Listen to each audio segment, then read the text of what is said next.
বিসর্জনের জন্য এই ঘাটটা যেহেতু মানে প্রচলিত, এটা দীর্ঘদিন থেকে হয়ে আসছে। এখানে বেশিরভাগ প্রতিমাই এখানে বিসর্জিত হয়। তো সেজন্য আমরা পূর্ব থেকে এখানে আমরা আমাদের পর্যাপ্ত নিরাপত্তা ব্যবস্থা, সিসি ক্যামেরা, আলোকের ব্যবস্থা সবকিছু আমরা করা হয়েছে এবং এখন পর্যন্ত আমরা যেটা দেখি সুন্দরভাবে হচ্ছে, কোনো সমস্যা নাই। আর বিসর্জন শেষ না হওয়া পর্যন্ত আমাদের পুলিশের ফোর্স নিরাপত্তা ব্যবস্থা থাকবে। আমাদের শুধু আজকের জন্য আমরা ৫০০-র মতো আমাদের ট্রাফিক, বিশেষ করে এখানে আজকে যেহেতু যে রুটগুলো দিয়ে আসতেছে সেখানে ট্রাফিকের একটা বড় ডেভেলপমেন্ট আছে। এর বাইরে আমাদের যে ঘাটকেন্দ্রিক নিরাপত্তা ব্যবস্থা সেখানে আছে ৫০০।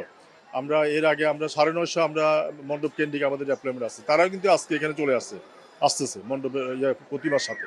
তো সুতরাং আমাদের প্রায় ১৪৫০-১৫০০ পুলিশ ফোর্স আমাদের আজকের দিনে এখানে এই কেন্দ্রিক পূজা কেন্দ্রিক মোতায়েন আছে।